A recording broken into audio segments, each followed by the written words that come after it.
बिस्मिल्लाहिर्रहमानिर्रहीम। नाज़रीन इकराम, मोहतरम मोहतशम काबिल एहतराम ज़ी वकार दोस्तों, अस्सलाम वालेकुम। जैसा कि आपको पता है कि बारिशों का एक अच्छा स्पेल गुज़रा है, उसकी वजह से आपकी जो पौधों की मिट्टी है ना, उसके अंदर असर ज़ायल हो जाता है, ख़त्म हो जाता है और आपकी मिट्टी समझें कि डेड हो जाती है पौधों की। क्योंकि उसके अंदर से पानी जब ड्रेन होता है तो उसकी खाद और जितनी भी उसके अंदर न्यूट्रेंट होते हैं वो सारे बह जाते हैं, तो सिर्फ़ आपकी मिट्टी बचती है और मिट्टी आपकी सख्त हो जाती है। तो जैसा कि आप देख रहे हैं ये बैंगन के पौधे और इनकी मिट्टी बिल्कुल खुश्क हो चुकी है, तो इनको हमने दोबारा से ताकतवर बनाना है। तो आप इस तरह पौधों को पहले आपने अपनी मिट्टी की गोडी करनी है। देखिए कितनी सख्त हो चुकी है मिट्टी और इसकी गोडी करनी है। गोडी करने के बाद थोड़ी सी इसको हिला देनी है सारी को और इसको खुश्क करके इंशाल्लाह आप जो चीज़ मैंने आपको ये बनाई है वो मैं आपको इसका तरीका और मेथड सारा दिखाता हूँ किस तरह आपने बनानी है और 5 मिनट के अंदर आपकी जो है फर्टिलाइज़र तैयार हो जाएगी। तो इसके फ़ायदे क्या हैं? ये सल्फ़र, पोटाशियम और इसका एक बेहतरीन सोर्स है। पौधों को इन चीज़ों की ज़रूरत होती है। पोटाशियम बहुत ज़्यादा होता है बनाना पील के अंदर और ऑनियन पील के अंदर। ऑनियन पील में सल्फ़र होता है और बनाना पील के अंदर पोटाशियम होती है। तो ये चीज़ें पौधों को चाहिए। इसकी स्टेम को मज़बूत करने के लिए, पत्तों को हेल्दी और सेहतमंद करने के लिए और इस पर फ्रूटिंग लाने के लिए, जैसे कि पत्ते झड़ जाते हैं, ये देखें पत्ते इसके झड़ गए थे बारिशों की वजह से और ओवर वाटरिंग हुई तो इसके पत्ते गिर गए, तो ये पौधे कमज़ोर हो जाते हैं। पौधे कमज़ोर होने की वजह से आपकी मिट्टी जो है ना वो बिल्कुल बेकार हो जाती है और जब इसकी मिट्टी बेकार हो जाए तो इसको दोबारा से ताकतवर बनाने के लिए इसको फिर से एक पूरी न्यूट्रिशन हमें देनी पड़ती है ताकि ये मिट्टी दोबारा से उसी जोबन पे आ जाए। तो नाज़रीन इकराम, इससे आपका फ्रूट भी ज़्यादा होगा और फूल भी ज़्यादा लगेगा, फल भी ज़्यादा लगेगा, सेहतमंद भी होगा, स्टेम भी मोटी होगी, पौधे अच्छे और हेल्दी हो जाएंगे। तो उसके लिए हमें पहले करना होगा, इनकी गोडी करनी होगी। ये देखें आपने 3-3, 4-4 इंच, अगर आपके बड़े गमले हैं तो 3-3, 4-4 इंच गोडी कर दें। अगर छोटे हैं तो 2-2 इंच आपने ज़रूर इसकी गोडी करनी है। और इससे एक और भी फ़ायदा होता है, देखिए जब साइडों पे इसके जो रूट्स निकलते हैं वो अगर कट जाए ना तो उससे दोबारा से पौधा जो है ना अपने रूट्स डेवलप करता है। ये देखिए मैं इसको इसी तरह कर रहा हूँ, तो ये सारी जड़ें इसकी दोबारा जब निकलती हैं, पौधा ज़ोर लगाता है, ताकत लगाता है, ताकत मिलती है, तो फिर वो इसी तरह हो जाता है जैसे पहले आप फर्स्ट टाइम पौधा लगा रहे हैं। तो ये छोटे छोटे इसके रूट अगर कट भी जाते हैं साइडों से तो वो पौधे के लिए बहुत अच्छे होते हैं। तो इसलिए मैं आपको ये तरीका बता रहा हूँ। ये देखें बिल्कुल नरम मिट्टी हो गई है। अब हमने इसकी गोडी कर दी है। अब थोड़ी सी इसको हवा रोशनी मिल जाएगी, फिर इतने दूसरे पौधों की भी हम गोडी कर लेते हैं। तो ये देखें,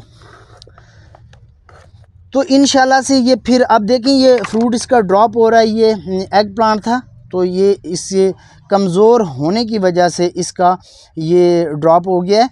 तो ये देखें बिल्कुल कमज़ोर था तो इसलिए इसका ये गिर गया है। तो इसको दोबारा से हम ताकत देने के लिए यही करेंगे कि अपने पौधों को गोडी करते हैं और साइडों से इसकी हल्की हल्की जो रूट्स है उसको डिस्टर्ब कर देते हैं। डिस्टर्ब करने से पौधा डिस्टर्ब नहीं होगा। आपका पौधा दोबारा से जब रूट्स बनाएगा तो इंशाल्लाह सेहतमंद होगा। ये देखें, और इस पे फूल भी ज़्यादा आएगा और फल भी ज़्यादा होगा। ये नाज़रीन इकराम ये सारा इसी तरह आपने प्रोसेस करना है। मैंने जस्ट आपको समझाना था, अभी आपको मैं दिखाता हूँ। तो इस तरह इसको गोडी करने के बाद आपने ये जो ऑनियन पील हमने बनाया है, बनाना पील, इसको ऐसे आपने पौधों के अंदर अप्लाई कर देना है। ये देखें, और फिर इंशाल्लाह देखिएगा आपके पौधे कितने सेहतमंद और हेल्दी हो जाएंगे। और ये ज़रूर करते रहिएगा। आफ्टर 10 डेज़, 10 दिन के बाद अपने पौधों को इसी तरह अप्लाई करते रहें और आप इंजॉय करेंगे इंशाल्लाह सब्जियों को पूरी सर्दियों तक।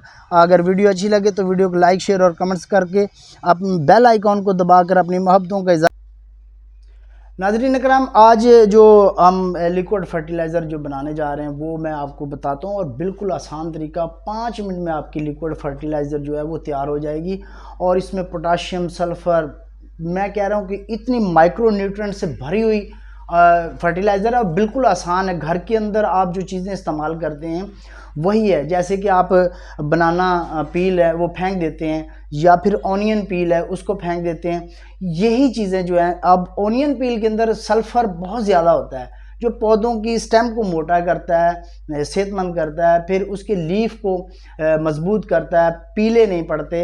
ये सारी चीज़ें ये पौधे की जड़ों को मजबूत करता है, फ्रूटिंग के अंदर बहुत ज़्यादा ये फ़ायदा देता है। तो आए मैं आपको बनाना सिखाता हूँ, बल्कि हम टाइम ज़ाया नहीं करते, बिल्कुल छोटी सी वीडियो बनाएंगे और वीडियो को एंड तक ज़रूर देखा करें। तो ये देखें हमारे पास बनाना पील है, ये इसको फौरी तौर पे हम किस तरह बना सकते हैं। इसको छोटा छोटा हम काट लेते हैं, ये देखें छोटा छोटा इसको टुकड़ों में ऐसे कर लेते हैं। और ये कितने लेने हैं ये आपको मैं बताता हूँ कि आप 4 केलों के छिलके ले लें, 5 के ले लें, जितने आप बना सकते हैं आपने पौधों के हिसाब से। देखिए ऑर्गेनिक फर्टिलाइज़र का कोई नुकसान नहीं होता, ये फ़ायदा ही फ़ायदा देती है। और इसको आप फौरी तौर पे बना के अपने पौधों पे अप्लाई करें। ये हम इसको छोटे छोटे पीस में कन्वर्ट करके अब मैं दिखाता हूँ आपको। इसके अलावा ये देखें, आप यहाँ थोड़ा सा बिल्कुल नज़दीक बेशक ला के इसको दिखाएं। ये देखें जी, ज़्यादा चीज़ों पे फोकस ना करें, बस इसको आपने बनाना पील पे आपने कैमरे को रखना है। ये देखें जी, हमने छोटे छोटे इसके पीस कर लिए। अब ये ज़रा इसको तहलील होने में इतना ज़्यादा टाइम नहीं लगेगा, ये डिज़ोल्व बहुत जल्दी हो जाएंगे। ये देखें अभी ये हमने बनाना पील ले लिया है और ये ग्राइंडर के अंदर डाल दिया। इसमें हम थोड़ा सा पानी ऐड कर देते हैं, थोड़ा सा मैंने इसके अंदर पानी डाल दिया है।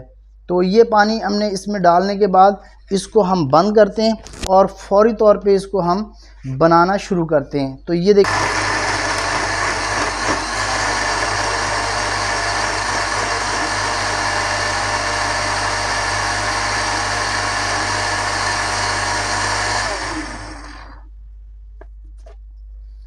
तो नाज़रीन इकराम, ये देखें ये हमारा सारा ग्राइंड हो चुका है। अब इसमें हम क्या डालने जा रहे हैं, ये सारी चीज़ें मैं आपको दिखाने जा रहा हूँ। ये देखें, ये देखें। अब ये देखें मैंने ऑनियन पील जो है ना वो मैंने संभाल के रखे हुए हैं। ये देखें, ये भी हम इसी में डाल के ग्राइंड कर देते हैं। अगर आप कोई 5-7 दिन या हफ्ता रखना चाहते हैं तो तब भी आप रख सकते हैं, नो प्रॉब्लम। अब हम ये देखें बिल्कुल खुश्क किए हुए इसमें डाल देते हैं, इसी के साथ इसको भी ग्राइंड कर देते हैं। और इसका जो अर्क निकल आएगा तो फिर हम अपने पौधों पे इसको अप्लाई कर देंगे। कितना डालना है ये अपनी मर्ज़ी से डाल लें, इसका कोई नुकसान नहीं है। ये देखें अब हम इसे दोबारा से फिर इसमें कर लेते हैं, थोड़ा थोड़ा कर रहे हैं ताकि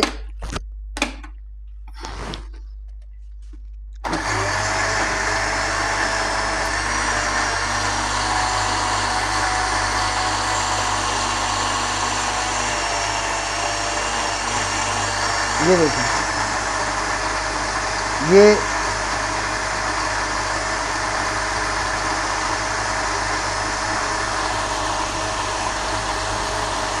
ये हमारा कितना ज़बरदस्त डिज़ोल्व हो चुका है दोनों चीज़ें। अब ये हमारी बेहतरीन लिक्विड फर्टिलाइज़र जो है वो बन चुकी है। तो हम थोड़ा सा पानी लेते हैं इसके अंदर और इसमें पानी लेने के बाद इसको डाल देते हैं इसके अंदर।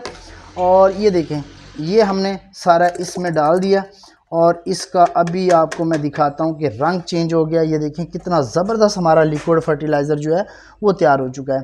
तो ये आप अपने पौधों में अप्लाई करेंगे, किस तरह करेंगे ये भी मैं आपको बताता हूँ। ये देखिए ये हमारा लिक्विड फर्टिलाइज़र तैयार हो गया। तो नाज़रीन इकराम, ये आप 5 से 10 लीटर पानी के अंदर डाल के आप अपने पौधों में अप्लाई करें और फिर इसका रिज़ल्ट आप देखिएगा इंशाल्लाह। जैसे सर्दी का मौसम आ रहा है उसमें आपके पौधे हेल्दी, सेहतमंद और फ्रेश रहेंगे। तो आएँ किस तरह इसको अप्लाई करना है वो भी मैं आपको दिखाता हूँ।